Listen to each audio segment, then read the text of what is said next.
ఇంకా వేదిక మీద అనేక మంది ప్రముఖులు అధికారులు ఈ కార్యక్రమానికి హాజరైన నా రెవెన్యూ కుటుంబ సభ్యులు మీడియా మిత్రులు అందరికీ మనస్ఫూర్తిగా హృదయపూర్వక నమస్కారం. చాలా సంతోషం.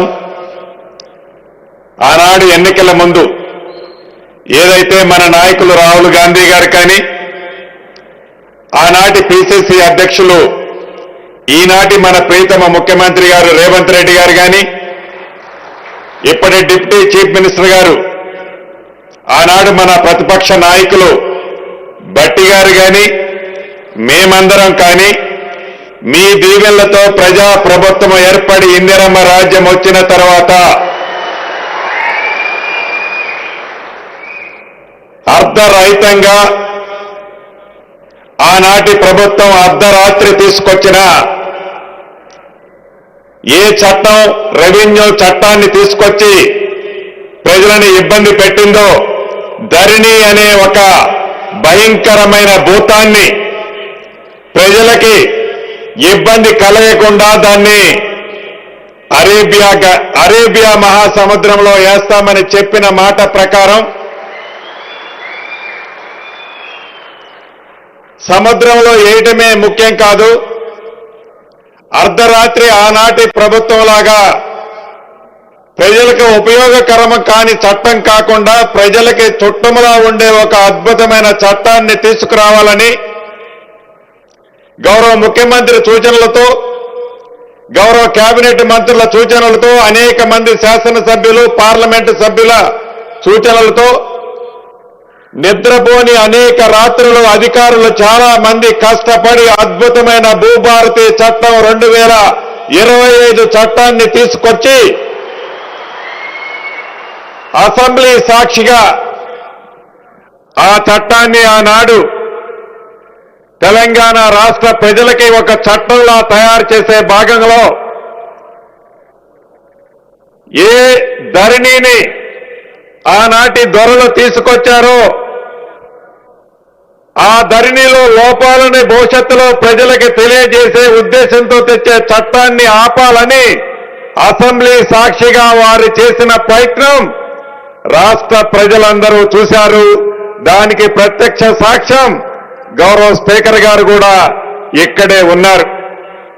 అయినా ప్రజలకిచ్చిన మాటే మాకు ముఖ్యమని గౌరవ ముఖ్యమంత్రి గారి సూచనలతో అద్భుతమైన చట్టాన్ని జనవరి 1వ వారం ఈ సంవత్సరంలో తీసుకొచ్చి 90 రోజుల్లో ఆ చట్టానికి విధి విధానాలు అంటే రూల్స్ అండ్ రెగ్యులేషన్స్ ను కూడా తయారు చేసి ఆ రూల్స్ అండ్ రెగ్యులేషన్స్ ను కూడా తయారు చేసేటప్పుడు నాకు తెలిసి గౌరవ ముఖ్యమంత్రి గారు ఒక 36-37 గంటలు నిద్రపోయి ఉండరు. చాలా సందర్భాల్లో గౌరవ ముఖ్యమంత్రి గారిని మేము విసిగిస్తుంటాం. అయినా ఓపికగా ఒక చట్టం చేస్తున్నాం. ఆ చట్టానికి ఆనాడు 2020లో చేసిన చట్టం ధరణి చట్టానికి 3 సంవత్సరాలైనా దానికి రూల్స్ రెగ్యులేషన్స్ ఆనాటి ప్రభుత్వం చేయలే. కానీ మనము చేసిన భూభారతి చుట్టం లాంటి చట్టానికి 90-92 రోజుల్లోనే అధికారుల కృషితో సహచర కేబినెట్ మంత్రుల సూచనలతో గౌరవ ముఖ్యమంత్రి గారి ఆదేశాలతో రూల్స్ అండ్ రెగ్యులేషన్స్ తయారు చేయడమే కాకుండా ఏప్రిల్ 14వ తారీఖు డాక్టర్ బిఆర్ అంబేద్కర్ గారి జన్మదినాన్ని పురస్కరించుకొని ఈ భూభారతి చట్టాన్ని తెలంగాణ రాష్ట్ర ప్రజలకి గౌరవ ముఖ్యమంత్రి రేవంత్ రెడ్డి గారి చేతుల మీదుగా అంకితం చేసిన సంగతి కూడా మీ అందరికీ తెలిసిందే. చట్టాన్ని అయితే అద్భుతంగా చేసుకున్నాం. ఈ చట్టం దేశంలో అన్ని రాష్ట్రాలకు ఒక రోల్ మోడల్గా ఉండే విధంగా ఎక్కడా చిన్న లోపాలు లేకుండా బ్రహ్మాండమైన చట్టాన్ని తయారు చేసుకొని దానికి విధి విధానాలు నిర్మించుకొని ఆ చట్టం ఆధారంగా ప్రజలలోకి ఆనాటి ధరణితో ఇబ్బంది పడ్డ ప్రజలని విముక్తులని చేయటం కోసం ముఖ్యంగా భూములున్న ఆసాములకి పూర్తి భద్రత కల్పించే విధంగా ఆనాటి దొరల ఆలోచనలకి భిన్నంగా ప్రభుత్వం పేదవాడి భరోసా ఇచ్చే విధంగా పేదవాడి ఆత్మ గౌరవానికి ఎన్నుదండుగా ఉండే విధమైన ఈ చట్టంతో 3 విడతల్లో పైలట్ గా 4 మండలాల్లో రాష్ట్ర వ్యాప్తంగా చేశాం. ఈ చట్టం యొక్క ఫలితాలు ఎలా ఉంటాయని తర్వాత ప్రతి జిల్లాలో 32 జిల్లాలలో ప్రతి మండలంలో మళ్లీ చేశాము ఒక గ్రామంలో. అవి అయిన తర్వాత జూన్ 2వ తారీఖు నాడు రాష్ట్ర అవతరణ దినోత్సవం సందర్భంగా రాష్ట్ర వ్యాప్తంగా ఆ ధరణితో ఇబ్బంది పడ్డ రైతన్నలకు భూములున్న ఆసాములకి పూర్తి భద్రతతో ఉన్న ఈ చట్టంతో అప్లికేషన్లు సేకరించడమే కాకుండా గడిచిన ఈ 2.5 నెలల్లో ఏవైతే ఆనాడు రాష్ట్ర వ్యాప్తంగా 8,65,000 అప్లికేషన్లు వచ్చాయి. అదనంగా ఆనాడు 2020 చట్టం చేసేటప్పుడు ఏదైతే సాదా బైనామాలకి మీరు అప్లై చేసుకోండి, ఆ సాదా బైనామాల సమస్యల్ని పరిష్కరిస్తామని చెప్పిన ఆనాటి దొరవారు ఆ చట్టంలో సాదా బైనామాల అంశాన్ని పెట్టని కారణంగా ఆన్లైన్లో అప్లికేషన్లు అయితే తీసుకున్నాం, కానీ ఒక్క సమస్యకు కూడా సాదా బైనామాల సమస్యలు పరిష్కరించలే. దాని ఆధారంగా ఆనాటి దొరవారి ప్రభుత్వంలోనే కోర్టుకి కొంతమంది పిల్లి రూపంలో వేశారు.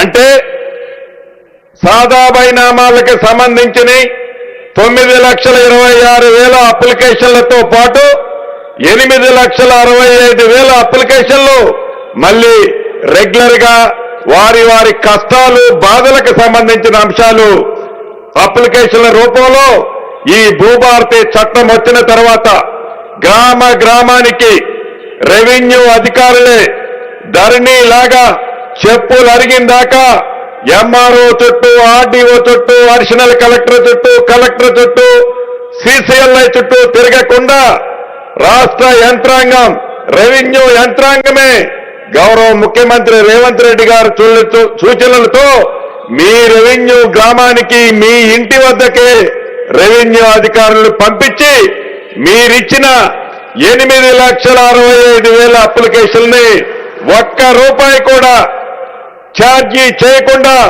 తీసుకోవటం జరిగిందని ఈ వేదిక ద్వారా ఒక్కసారి రాష్ట్ర ప్రజలకి గుర్తు చేస్తున్నాను. అంతేకాదు వీటిని పరిష్కరించే దాంట్లో భాగంగా 3 అడ్డంకులున్నాయి. మొదటిది ఏదైతే సాదా బైనామాలకు సంబంధించిన అంశం ఆనాటి దొరవారు చేసిన తప్పిదాల వల్ల కోర్టులో ఆ కేసు స్టేలో ఉంది. ఆనరబుల్ కోర్టులో భూభారత్ వచ్చిన తర్వాత ఏజీ గారితో గౌరవ ముఖ్యమంత్రి గారు కేబినెట్ అనేక పర్యాయాలు చర్చించి ఆ స్టేని గడిచిన వారం రోజుల కిందే ఆనరబుల్ కోర్టు నుంచి దాన్ని స్టేని వెకేట్ చేయించుకోవడం కూడా జరిగింది. ఆ 9,26,000 అప్లికేషన్లు ఏవైతే ఉన్నాయో దాంట్లో న్యాయపరమైన ఎలిజిబుల్ ఉన్నాయి. తప్పకుండా గౌరవ ముఖ్యమంత్రి గారి సూచనలతో వాటిని పరిష్కరించే కార్యక్రమాన్ని వడివడిగా చేపట్టబోతున్నాం. రెండో అంశం, ఆనాటి దొరవారు చెప్పిన కార్యక్రమం ఆనాటి దొరవారి మాట వినలేదని అర్ధరాత్రి ప్రతి గ్రామంలో ఉండే రెవెన్యూ వ్యవస్థ, అది విఆర్ఓలు కావచ్చు, విఆర్ఏలు కావచ్చు, వారందరినీ ఒక్క పెన్ను పోటుతో రోడ్డును పడేశారు. ఏ రెవెన్యూ గ్రామంలో రెవెన్యూ వ్యవస్థ లేదు. ఏదన్నా ప్రకృతి విపత్తు వస్తే, అంటే మొన్న కామారెడ్డిలో వచ్చినట్లు, అంతకుముందు ఖమ్మం జిల్లాలో వచ్చినట్లు, గోదావరి పరివాహక ప్రాంతాల్లో వచ్చినట్లు ఏదైనా విపత్తు వస్తే ఆ విపత్తును కూడా ప్రత్యక్షంగా చూసి ఆ రెవెన్యూ అధికారులు ఆర్డీఓ గారికో కలెక్టర్ గారికో చెప్పే వ్యవస్థ కూడా లేదు అనే జ్ఞానం కూడా లేకుండా ఆ వ్యవస్థని రోడ్డు మీద ఆనాటి ప్రభుత్వం పడేసిపోతే మీ దీవెళ్లతో వచ్చిన ఈ ప్రజా ప్రభుత్వం ఎన్నికల ముందు చెప్పిన మాట ప్రకారం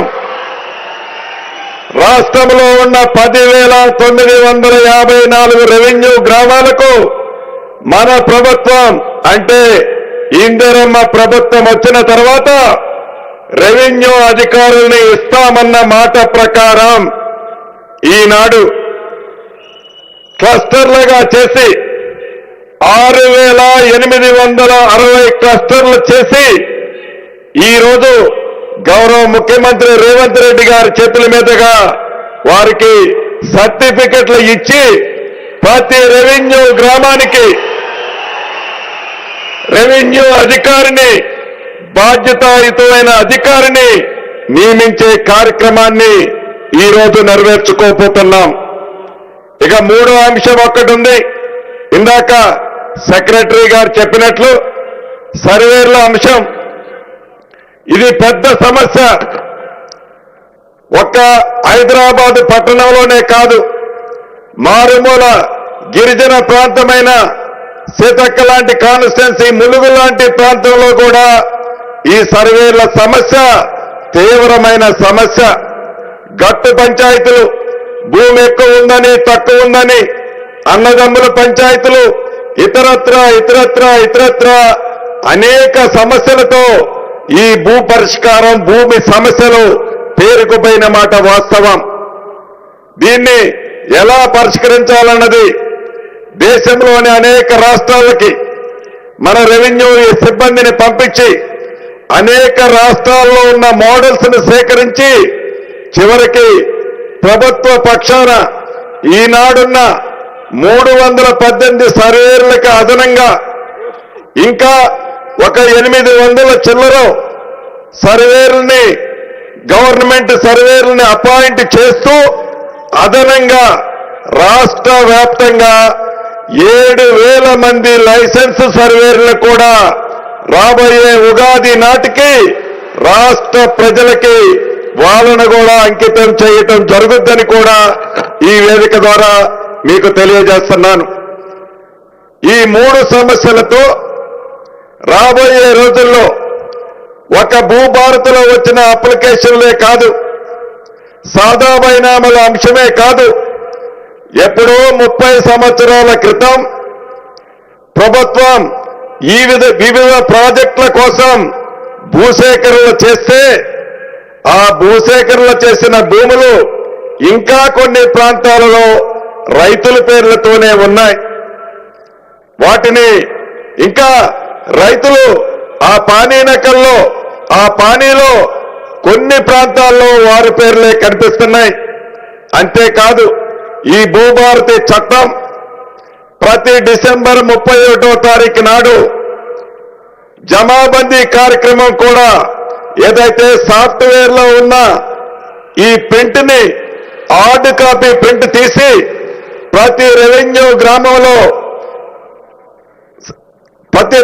గ్రామాల్లో దీన్ని తప్పకుండా ఆ గ్రామంలో ఆ సంవత్సరంలో ఎవరైతే అమ్ముకున్నారో కొనుక్కున్నారో ఎవరి పేరు చేంజ్ అవ్వాలనో ఈ రెవెన్యూ అధికారి చెప్పిన అంశాన్ని ఆధారంగా ఆ ఎంఆర్ఓ గారు ఆ ఆర్డీఓ గారు ఆ రికార్డులని ఆ సంవత్సరంలో జరిగిన ట్రాన్సాక్షన్స్ అన్నిటినీ నీటిగా ఏ సమస్య రాకుండా స్పాట్ లో అక్కడే పరిష్కరించే మార్గం కోసం ఈనాడు ఇంత పెద్ద ఎత్తున మనం ఏర్పాటు చేసుకున్న ఈ వ్యవస్థ తప్పకుండా ప్రజలకు ఉపయోగపడుతుందని మనస్ఫూర్తిగా కోరుకుంటున్నాను. ఇంకా అనేక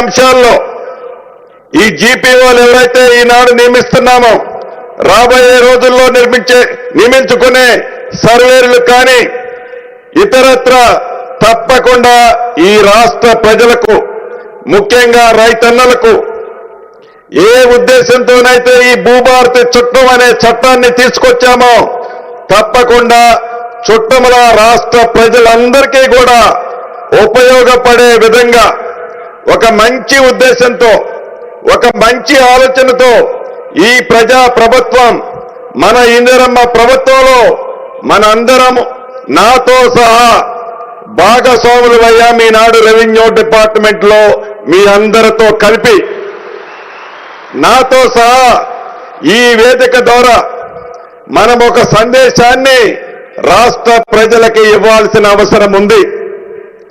చట్టం అయితే అద్భుతంగా చేసుకున్నాం. ఈ చట్టం రాబోయే రోజుల్లో చుట్టమనే పదే పదే నాతో పాటు మీరు చెప్తున్నారు. ఈ చెప్పేదాన్ని రాష్ట్ర ప్రజలకి నాతో సహా మనందరం ఒక ప్రతిజ్ఞ కూడా చేయాల్సిన అవసరం ఉంది. కాబట్టి తప్పకుండా అందరూ లెగిచి మీ రైట్ హ్యాండ్ని ముందుకు సాపి నేను చెప్పింది మీరు చెప్పాలని మనస్ఫూర్తిగా కోరుకుంటూ,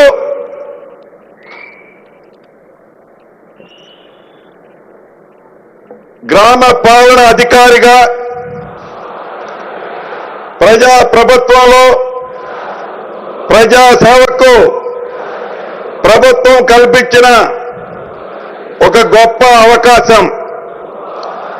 భూ సంబంధిత విధి నిర్వహణలో పారదర్శకతతో, నిబద్ధతతో, న్యాయబద్ధంగా పని చేస్తానని 4 కోట్ల తెలంగాణ రాష్ట్ర ప్రజలకి ప్రతిజ్ఞ చేస్తున్నాను.